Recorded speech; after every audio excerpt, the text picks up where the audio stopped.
राष्ट्रव्यापी टीकाकरण अभियान के तहत देश में अब तक 42 करोड़ 34 लाख से अधिक कोविड टीके लगाए गए। कोविड से स्वस्थ होने की दर हुई 97.36%। पिछले 24 घंटों में 38,740 मरीज हुए स्वस्थ।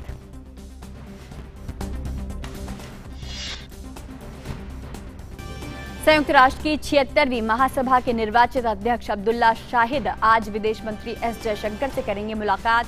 दोनों नेताओं के बीच अंतर्राष्ट्रीय, बहुपक्षीय, क्षेत्रीय और परस्पर हित के द्विपक्षीय मुद्दों पर होगी चर्चा।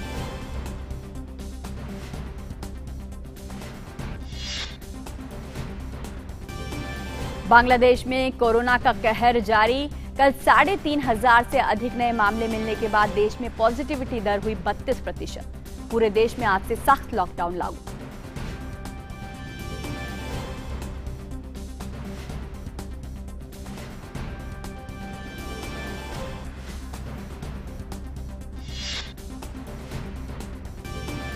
और खेलों के महाकुंभ टोक्यो ओलंपिक 2020 की आज से होगी औपचारिक शुरुआत। एमसी मैरी कॉम और मनप्रीत सिंह उद्घाटन समारोह में भारतीय दल के होंगे ध्वजवाहक। डीडी नेशनल पर उद्घाटन समारोह का होगा सीधा प्रसारण। राष्ट्रपति ने भारतीय दल को दी बधाई। वहीं प्रधानमंत्री ने अपने जापानी समकक्ष को सफल आयोजन के लिए दी शुभकामनाएं। और कोलंबो के प्रेमदासा स्टेडियम में आज श्रीलंका के खिलाफ वनडे सीरीज को क्लीन स्वीप के इरादे से उतरेगी टीम इंडिया। 3 मैचों की सीरीज में 2-0 की अजय बढ़त हासिल है भारतीय टीम को।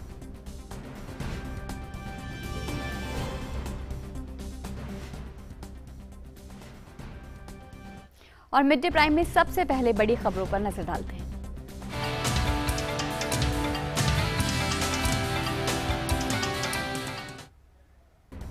राज्यसभा में टीएमसी सांसद शांतनु सेन के निलंबित किए जाने पर विपक्ष ने हंगामा मचाया, जिसके चलते सदन की कार्यवाही को 12 बजे तक के लिए स्थगित करना पड़ा। बाद में हंगामा जारी रहने के कारण सदन की कार्यवाही को दोपहर 2:30 बजे तक के लिए स्थगित कर दिया गया है।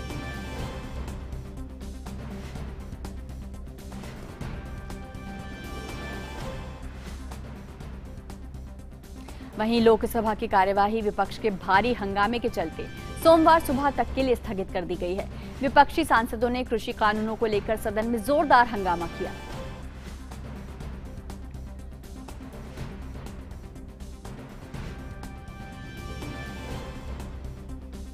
और राज्यसभा में केंद्रीय मंत्री अश्विनी वैष्णव से कागज छीनने के आरोप में तृणमूल कांग्रेस के सांसद शांतनु सेन को मानसून सत्र से निलंबित कर दिया गया है।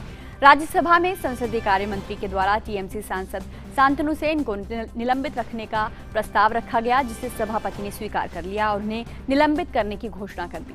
टीएमसी सांसद शांतनु सेन के निलंबन का टीएमसी के सांसदों ने विरोध किया और अलग अलग नियमों के तहत अपने मुद्दे उठाने की कोशिश की। Dr. Shantanu Sen stands suspended for remaining part of the bill. For the remaining part of the session. वहीं राज्यसभा में सभापति ने अश्विनी वैष्णव से कागज छीनने के घटनाक्रम पर दुख जताया है और इसे लेकर चिंता व्यक्त की और कल के घटनाक्रम को राज्यसभा के मूल्यों के विरुद्ध बताया। The Minister of Information Technology was scheduled to make a statement on Pegasus spyware issue. I made it clear in the BSc meeting yesterday that thereafter members may seek clarification which would have enabled them to address their concerns in the matter. Even if they are not satisfied on that, there was still scope to discuss, because I have already mentioned it, that readers and the government, they can sit together if there are further issues and then find a way out and then get back to me. Unfortunately, the proceedings of House hit a new low with the papers being snatched from the minister and torn into pieces and thrown into the air. Such actions are in a clear assault of our parliamentary democracy. Should be members of parliament be party to degrading the country's standing in the world stage?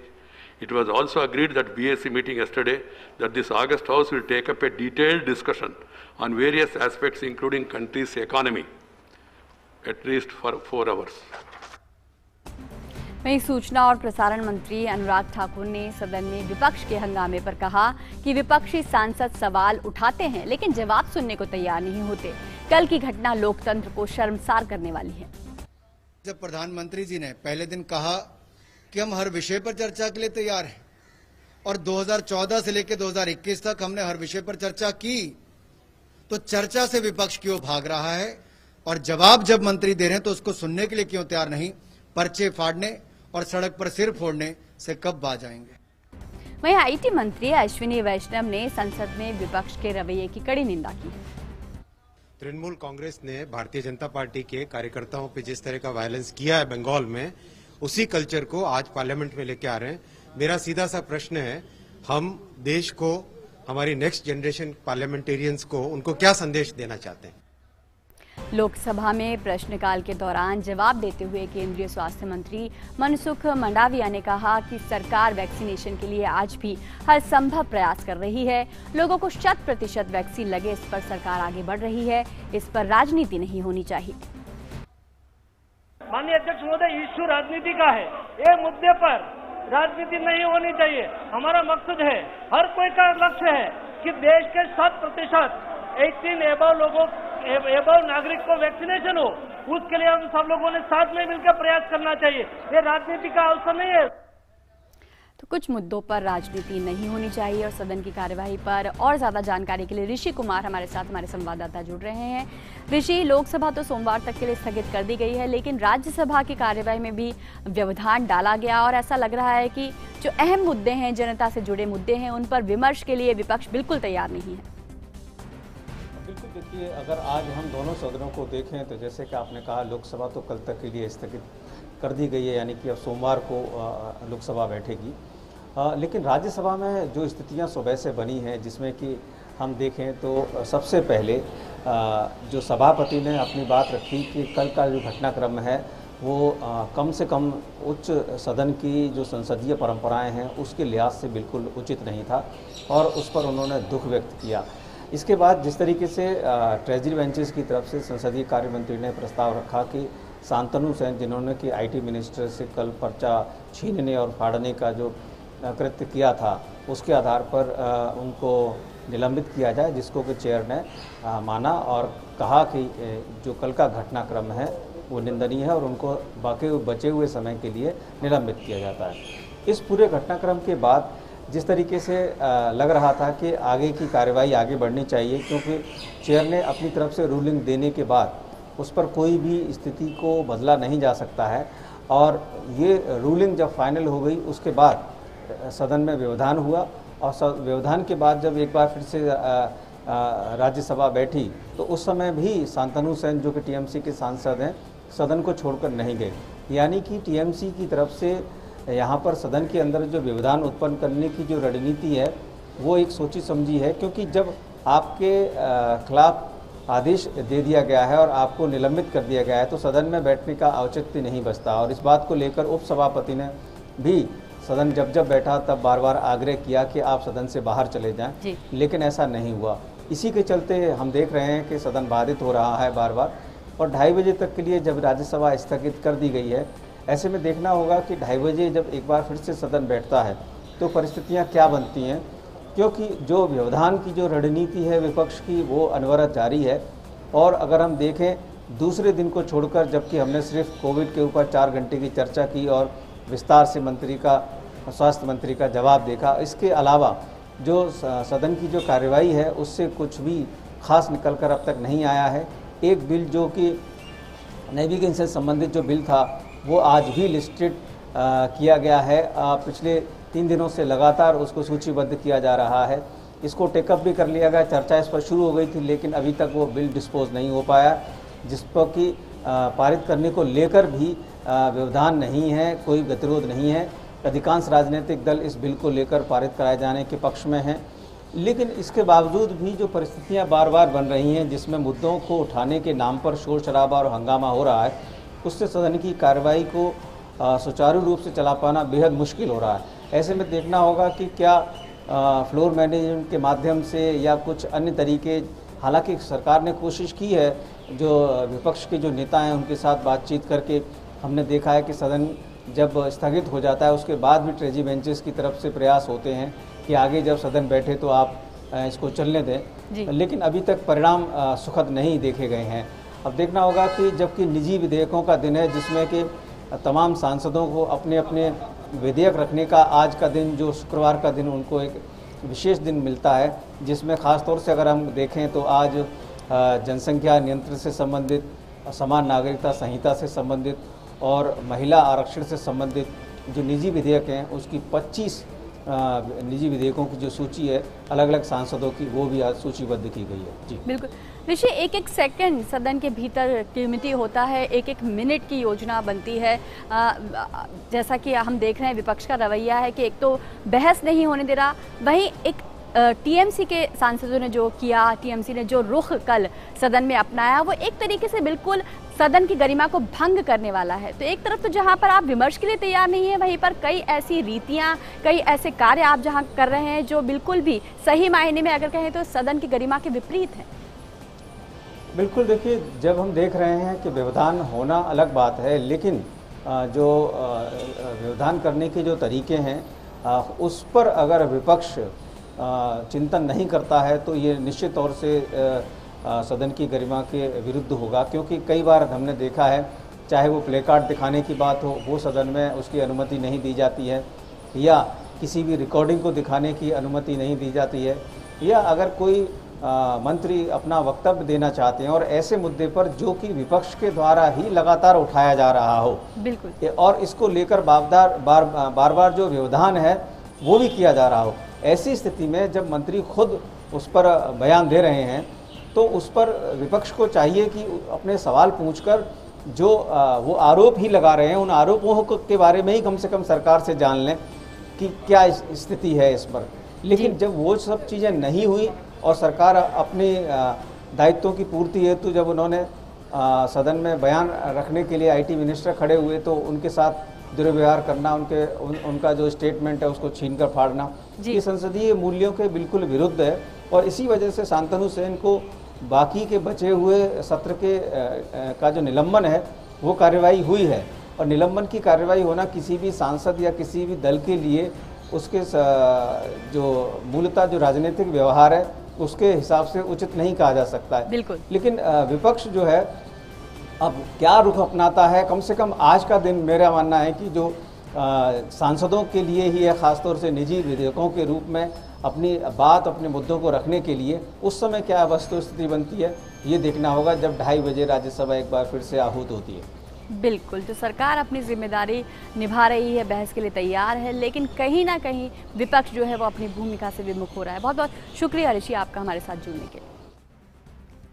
और देश की बढ़ती जनसंख्या और उससे बढ़ती समस्याओं के मद्देनजर बीजेपी के राज्यसभा सांसद राकेश सिन्हा आज संसद के ऊपरी सदन राज्यसभा में जनसंख्या नियमन पर प्राइवेट मेंबर बिल पेश करेंगे। डीडी न्यूज से खास बातचीत में राकेश सिन्हा ने कहा कि जनसंख्या विस्फोट को रोकने के लिए कानून की जरूरत को देखते हुए निजी विधेयक लाया गया है। इस विषय पर खास बातचीत की हमारे संवाददाता राजेश राज। राकेश सिन्हा हमारे साथ बातचीत के लिए स्वयं मौजूद हैं। राकेश जी, जनसंख्या नियंत्रण पर आप विधेयक ला रहे हैं, क्यों जरूरत पड़ी इस विधेयक को? देखिए, जनसंख्या विस्फोटक स्थिति में पहुंच गई है। दुनिया का 2% जमीन हमारे पास है और 17% जनसंख्या है, और कुछ वर्षों के बाद दुनिया के सबसे बड़े जनसंख्या वाले देश बन जाएंगे। इसलिए मैं 2 चाइल्ड नॉर्म का समर्थन करता हूं। इस बिल में समर्थन किया गया है जो हम विस्थापन की स्थिति यानी रिप्लेसमेंट लेवल पर पहुंचे, जिसका जो पहले नारा था हम 2 हमारे 2। यदि हम आज कानून नहीं लाते हैं तो हमारे पास एक ही विकल्प बचता है कि भविष्य में संसाधनों की कमी के कारण हमारी पीढ़ियां सिविल वार का सामना करेंगी, और ये सिविल वार जातीय, क्षेत्रीय, भाषाई, अन्य रूप में प्रकट होगा। तो मुझे लगता है कि पीढ़ियों की राहत के लिए, अवसरों और संसाधनों को बचाए रखने के लिए जनसंख्या नियंत्रण आवश्यक ही नहीं अनिवार्य है। क्या लगता नहीं है कि इस पर एक आम सहमति बनाने की जरूरत है, क्योंकि आपके पार्टनर जो जनता दल यूनाइटेड हैं उन्होंने भी आपत्ति दर्ज की है कि इस तरीके से इसे नहीं लाया जाना। देखिए, जनता दल यू ने मेरे बिल को नहीं पढ़ा था। जो नीतीश कुमार जी ने कहा था उसका पूरा प्रावधान इसमें है। नीतीश जी ने कहा कानून की जगह हम समझाने का काम करें। मेरे बिल में जब ये कानून का शक्ल लेगा उसके 18 महीने तक इस कानून का कोई भी दमनकारी पक्ष लागू नहीं होगा। 18 महीने का समय इसलिए दिया है कि हम लोगों तक पहुँचें, कानून लेकर उनको समझाएं, उनमें चेतना जागृत करें, अर्थात लोकतांत्रिक तरीके से इस कानून को लागू करने की बात कही गई है। और जहाँ तक मुझे मालूम है कि सभी पार्टियों में जनसंख्या नियंत्रण के बारे में एक सहमति है। मुट्ठी भर लोग जो उन्मादी हैं, जो राष्ट्र में क्षेत्रीय, भाषाई और सांप्रदायिक असंतुलन बनाकर रखना चाहते हैं, जिन्हें संसाधनों की चिंता नहीं है, पीढ़ियों के बारे में जो सोचते नहीं हैं, वही जनसंख्या नियंत्रण कानून का विरोध कर रहे हैं। बहुत शुक्रिया। जनसंख्या विस्फोटक स्थिति में पहुंच गई है, जिसको नियंत्रित करने की ज़रूरत है, ये कहना है राकेश सिन्हा का, जो निजी विधेयक लेकर जनसंख्या नियंत्रण पर आ रहे हैं। और अगर विपक्ष का हंगामा न हुआ तो उस विधेयक पर चर्चा संभव है। कैमरामैन प्रमोद नेगी के साथ संसद भवन से मैं राजेश राज, डीडी न्यूज़ के लिए। और मिड डे प्राइम में अब नजर डालते हैं अन्य राष्ट्रीय खबरों पर।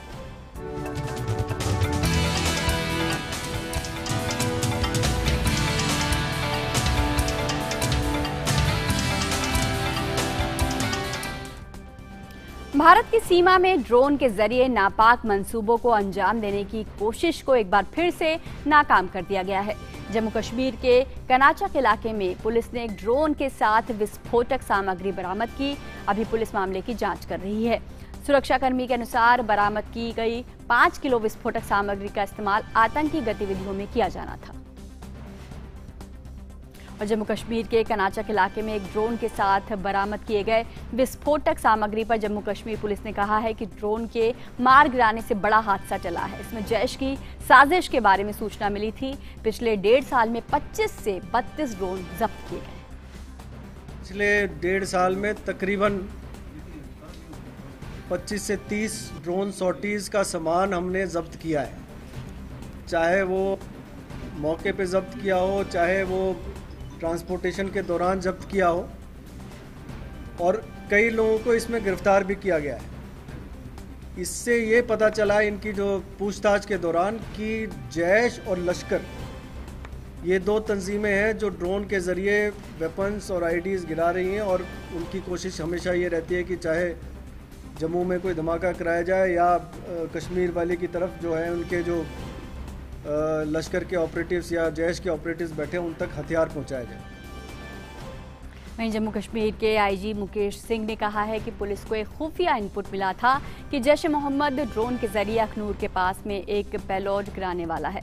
रात करीब 1 बजे एक ड्रोन नजर आया। पुलिस टीम ने उस पर फायरिंग की और उसे मार गिराया। कल रात हमें एक स्पेसिफिक इनपुट मिली जिसमें हमें ये पता लगा कि जैश मोहम्मद ड्रोन के ज़रिए एक पेलोड ड्रॉप करने वाला है अखनूर के पास में। इस स्पेसिफिक इंफॉर्मेशन पे Jammu and Kashmir police, Jammu police की टीम एक वहाँ गई और उन्होंने वहाँ पे एम्बुश लगाया। और तकरीबन 1 बजे रात को एक ड्रोन नज़र आया जिसने पेलोड को ड्रॉप करने के लिए हाइट नीचे की। जिस वक़्त वो नीचे आया, पुलिस टीम ने उस पर फायरिंग की और ड्रोन को नीचे मार गिराया। तो ड्रोन से जुड़ा हुआ एक बड़ा हादसा टला है जम्मू कश्मीर में। ज्यादा जानकारी के लिए जम्मू से रमेश रैना हमारे साथ जुड़ रहे हैं, साथ ही नीरज सिंह भी हमारे साथ इस विषय पर बातचीत के लिए जुड़ेंगे। रमेश, पहले आपके पास आना चाहेंगे। जम्मू कश्मीर की बात करें तो सीमा पर ड्रोन संबंधित गतिविधियां बहुत ज्यादा हाल फिलहाल के दिनों में बढ़ गई हैं और न केवल पाकिस्तान की सेना बल्कि अब आतंकी भी इसका इस्तेमाल कर रहे हैं अशांति फैलाने के लिए, लोगों को नुकसान पहुंचाने के लिए। हमारी सेना की क्या रणनीति बदल रही है, किस तरीके से वो इन घटनाओं को देख रहे हैं? जैसे आपने कहा कि पिछले कुछ समय से पाकिस्तान की तरफ से सीमा पार से भारत में हथियार डालने के लिए मतलब कुछ वो ड्रोन्स का इस्तेमाल किया जा रहा है। और ये भी आपको पता है कि पाकिस्तान की तरफ से जो साजिश है उस पर जो हम आतंकी गुट है, लश्कर ए तौबा है या जैश ए मोहम्मद है, उनकी तरफ से एक भारत को दहलाने की कोशिश की जा रही है। खासकर जम्मू कश्मीर जो यूनियन टेरिटरी है। और पिछले 1.5 साल से अभी additional DGP police Mukesh Singh ने कहा कि पिछले 1.5 साल में कोई 25 से लेकर 30 बार उन्होंने जो यहाँ पर ड्रोन्स आए उनको उन्हें सीज किया। और ये मैं ये बताऊं कि इन ड्रोन से कोई 16 AK-47 राइफल्स हमारे पुलिस या सुरक्षा बलों ने सीज किए, बरामद किए। और 3 M4 राइफल्स हैं वो उन्हें सीज किए, बरामद किए। 34 पिस्टल्स थे, कुछ 18 IEDs थे। और उसके साथ साथ कुछ ड्रोन जो सीमा पार से आए थे उसमें कुछ करेंसी भी थी जो हमारे पुलिस ने रिकवर की थी, सीज की है, और कुछ आदमी को यहाँ पर हिरासत में भी लिया गया। पाकिस्तान की तरफ से लगातार ये साजिश हो रही है, उसके आतंकी जो संगठन वहाँ पर गुट वहाँ जो बैठे हुए हैं वो ये कोशिश कर रहे हैं कि किसी भी तरह से जम्मू कश्मीर में आतंकवाद को दोबारा फैलाया जाए, उसमें यहाँ पर खून खराबा किया जाए, और ये नाकाम साजिश हो रही है। और यही जो आज हमने साजिश देखी जिसको हमारे सुरक्षा बलों और पुलिस ने विफल कर दिया और एक बहुत ही बड़ा हादसा टल गया। अभी आप ये जो एक नया मोडस ऑपरेंडी जो एक तरीका पाकिस्तान ने इख्तियार किया हुआ, राजन जी आपको पता है कि हमारे भारत और पाकिस्तान ने एक युद्ध विराम का एक आपस में एक समझौता किया था कि कोई हम सीज फायर वायलेशन नहीं क्या करेंगे, लेकिन उसको दरकिनार करके पाकिस्तान ने एक नया तरीका इख्तियार किया कि ड्रोन्स के जरिए भारत और खासकर जम्मू कश्मीर में हथियार भेजने का। और अभी आपको याद है कि पिछले महीने जून 27 जून को इंडियन एयरफोर्स का यहाँ पर जो टेक्निकल बेस है वहाँ पर 2 ये पाकिस्तानी ड्रोन आए थे और उन्होंने कुछ अपने पेरोल भी गिराए थे, थोड़ा उसमें एक बिल्डिंग को थोड़ा क्षति हुई थी। और उसके बाद जो हमारे यहाँ सुरक्षा बल है, जो एजेंसीज है, सिक्योरिटी एजेंसी, उन्होंने एक एंटी ड्रोन टेक्नोलॉजी की अडॉप्ट की है। जैसे देखे मतलब हमारा एयरपोर्ट है जो हमारा काफी सेंसिटिव एयरपोर्ट है, हमारे सीमा के नजदीक है ये, तो उसको ऐसे जो पाकिस्तान की तरफ से 40 जो नापाक इरादे उनको विफल करने के लिए एंटी ड्रोन टेक्नोलॉजी हमें यहाँ पर सिस्टम यहाँ पर जम्मू एयरपोर्ट पे इंस्टॉल किया गया है। और हमारे जो सुरक्षा बल है काफी अलर्ट है किसी भी ऐसी परिस्थिति से निपटने के लिए। और आप देखिए पिछले कुछ दिनों से हम लगातार देखने की खबरें आ रही हैं, और हमारे जवान जो है सुरक्षा बल इतने अलर्ट है कि उनको वापस वो खदेड़ रहे हैं। जी जी जी नीरज, आपके पास आना चाहेंगे, जैसा कि रमेश रैना भी बता रहे थे, एंटी ड्रोन जो नीति है उसे और ज़्यादा कारगर बनाना इस वक्त कितना ज़रूरी है, इस पर गृह मंत्री ने भी बयान दिया था, बात की थी इसके बारे में, और अब ज़रूरी है कि हमारी सेना इस एंटी ड्रोन नीति से लैस हो जाए।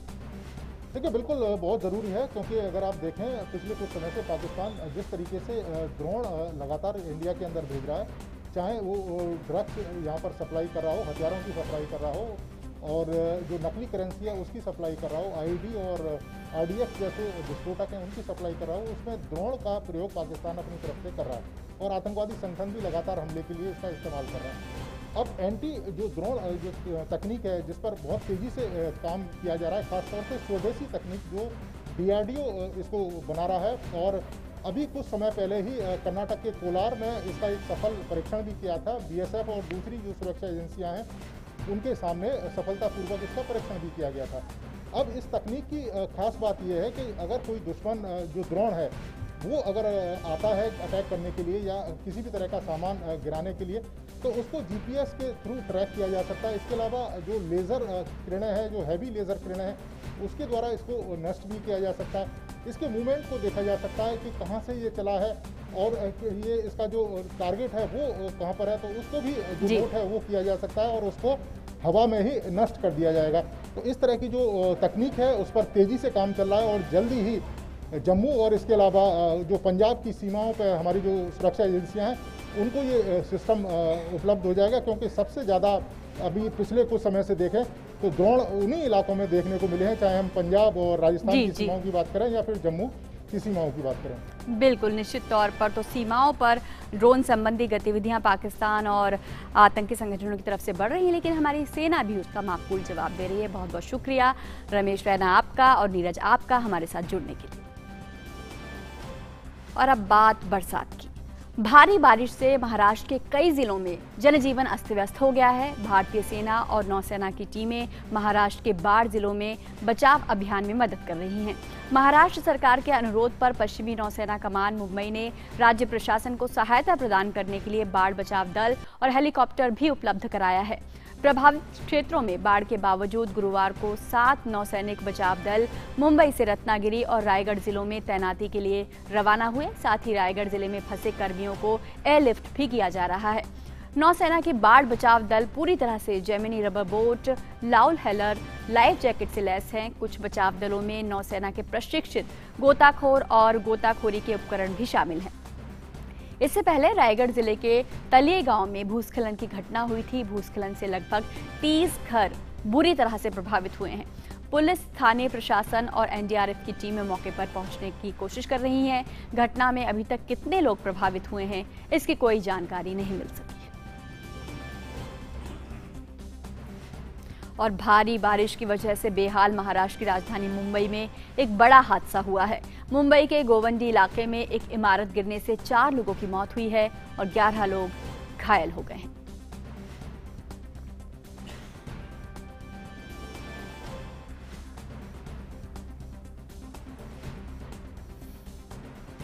गोवा के मुख्यमंत्री डॉक्टर प्रमोद सावंत ने आज बिचोलिम तालुका और सांखली के बाढ़ प्रभावित क्षेत्रों का दौरा किया।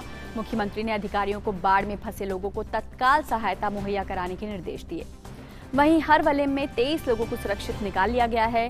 केरी में हंजनुम बांध और तिलारी बांध में पानी छोड़ना बंद कर दिया गया है। बारिश अब बंद हो गई है, जिससे जल स्तर कम होने लगा है।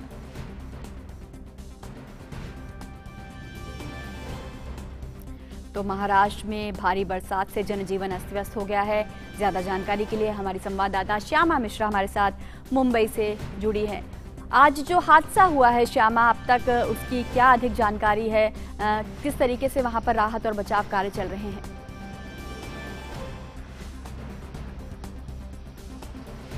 जी देखिए, मुंबई में ज़्यादा बारिश तो नहीं हो रही है, लेकिन जो ये इलाका है गोवंडी का, शिवाजी नगर का इलाका है, यहाँ पर हम हर साल बारिश में ऐसे हादसे सामने आते हैं और ये लगातार हम देख ही रहे हैं, क्योंकि यहाँ पे जो स्ट्रक्चर्स हैं वो 1+1 या 1+2 ऐसे एक तरीके से अनाधिकृत तरीके से भी बनाए जाते हैं। तो ये स्ट्रक्चर्स की ये बात नहीं कर सकते हम कि कितनी ये स्ट्रांग होती है। तो आज हम अगर बात करें तो महाराष्ट्र में, मुंबई में लगातार 4-5 दिनों से बारिश होती आ रही है। भले ही ये बारिश भारी बारिश नहीं हो रही है, लेकिन ये कहीं ना कहीं अफेक्ट जरूर कर रहा है और इसकी वजह से काफी सारे इंसिडेंट्स हुए हैं। तो अभी हम शिवाजी नगर गोवंडी की बात कर ले तो यहाँ पर जो ग्राउंड+1 स्ट्रक्चर था वो 5 बजे सुबह ढह जाने की का न्यूज यहाँ पर सामने आया, जिसके बाद में यहाँ पर फायर ब्रिगेड के टीम, रेस्क्यू वैन, एम्बुलेंसेस, ये सभी यहाँ पर पहुंचे, जिसमें से पहली जो फैमिली को रेस्क्यू की गई उसी में से 3 लोगों को पहले ब्रॉड डेड अनाउंस किया गया हॉस्पिटल में, जो पास का राजावाड़ी हॉस्पिटल है, और उसके अलावा बाद में एक और मौत इसमें हुई है। तो टोटल 4 मौत हुई है और इसके अलावा 11 जन जख्मी है। ये भी बताया जा रहा है कि जो 11 जख्मी हैं वो आउट ऑफ डेंजर हैं और अब इस संख्या की मृत की संख्याओं में बढ़ोतरी होने की यहाँ पर कोई भी गुंजाइश नहीं है। बहरहाल अगर हम बात करें तो ओवरऑल यहाँ पर रेस्क्यू ऑपरेशंस पूरे हो चुके हैं।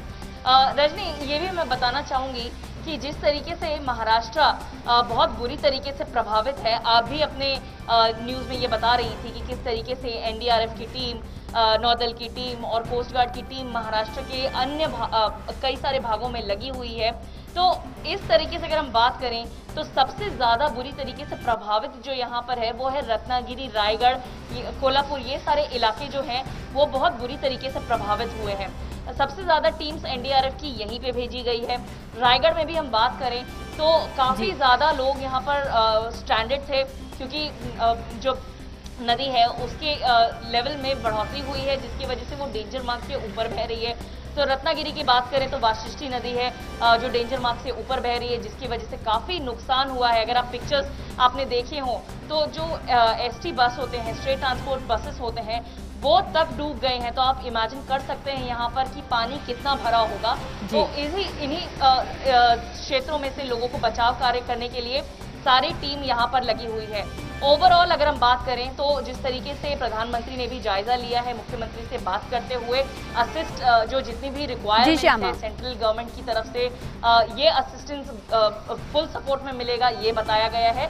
तो यहाँ पर हम देख सकते हैं कि जो टीम्स हैं वो ज्यादा संख्या में ज्यादा बचाव कार्य करते हुए यहाँ पर नजर आ रहा है। बिल्कुल, तो बारिश का कहर जारी है, लेकिन राहत और बचाव कार्य भी जारी है। श्याम, आपका बहुत बहुत शुक्रिया और आप भी सुरक्षित रहिए।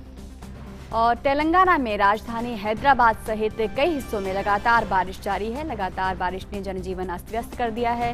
दक्षिण पश्चिम मानसून के सक्रिय होने और हवा के दबाव से पिछले कुछ दिनों से राज्य में बरसात हो रही है। इसके अलावा बंगाल की खाड़ी में कम दबाव का क्षेत्र बन गया है। मौसम विभाग ने अगले कुछ दिनों में राज्य में विशेषकर उत्तरी और दक्षिणी जिलों में कुछ स्थानों पर अत्यधिक तेज वर्षा का रेड अलर्ट जारी कर दिया है। मौसम विभाग ने राज्य के 3 जिलों कुमुराम भीम, जगतियाल, वारंगल में रेड अलर्ट और 9 जिलों में ऑरेंज अलर्ट जारी किया है। मौसम विभाग ने अगले 2 दिनों तक भारी बारिश की संभावना जताई है। वहीं निर्मल जिले में एनडीआरएफ और एसडीआरएफ की टीमों को तैनात किया गया है और अब तक उन्होंने बाढ़ में फंसे 100 से ज्यादा लोगों को बचाया है। मुख्यमंत्री के चंद्रशेखर राव ने स्थिति की समीक्षा की और अधिकारियों, मंत्रियों, जनप्रतिनिधियों से युद्ध स्तर पर राहत और बचाव कार्य चलाने को कहा। राव ने मुख्य सचिव को नागार्जुन सागर और जुराला परियोजनाओं की निगरानी के लिए वरिष्ठ अधिकारियों को तैनात करने को कहा है। साथ ही बांध की सुरक्षा के लिए हर जरूरी कदम उठाने के निर्देश दिए हैं। और भाजपा के लद्दाख के सांसद जयम्यांग सेरिंग नामग्याल ने लद्दाख के लिए मंत्रिमंडल के फैसले का स्वागत करते हुए कहा है कि इससे केंद्र प्रशासित राज्य में विकास और रोजगार सृजन में मदद मिलेगी। केंद्र सरकार को और विशेष रूप से माननीय नरेंद्र मोदी जी को धन्यवाद देना चाहूँगा। लद्दाख अलग से यूटी बनने के बाद आर्टिकल 370 हटाने के बाद जो है लद्दाख को नेक्स्ट एक बहुत बड़ा तोहफा केंद्र सरकार ने जो दिया है वो सेंट्रल यूनिवर्सिटी के शेप में, केंद्रीय विश्वविद्यालय के शेप में। और केवल घोषणा ही नहीं हुआ बल्कि 750 करोड़ रुपए के जो लागत उसमें लगना था उसका भी अप्रूवल कल कैबिनेट ने दिया है, तो उसके लिए धन्यवाद तो देना ही है। अब ये यूनिवर्सिटी आगे जाके केवल लद्दाख के लिए ही नहीं बल्कि पूरे देश के लिए इतने हाई ऑल्टीट्यूड पे एक सेंट्रल यूनिवर्सिटी वहाँ स्थापना होगा और उसके ज़रिए जो है वहाँ के जो विशेषता है, चाहे वो जियोलॉजी हो, ज्योग्राफी हो, स्पेस हो, टूरिज़्म हो, कल्चर हो, बुद्धिज़्म हो, वो सारा एक स्टडी करने का एक केंद्र बनेगा। वो केवल लद्दाख के स्टूडेंट का ही नहीं बल्कि पूरे देश विदेश का जो है एक वो आने वाले सालों में मैं तो अनुमान कर रहा हूँ कि भारत का वो नालंदा जो वहाँ पे स्थापित करने का ऐसा विजन जो है केंद्र सरकार ने रख के ये अप्रूवल दिया है, उसके लिए मैं लद्दाख वासियों को भी और देशवासियों को भी बधाई देता हूँ। आगे बढ़ते हैं।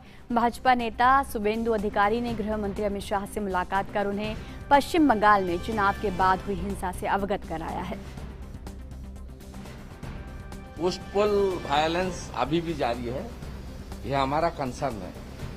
मैं नेता प्रतिपक्ष के नाते ऑनरेबल होम मिनिस्टर के साथ मुलाकात किया, उसका हालत का जो अपडेट है वो बताया उनको, वो भी देख रहा है।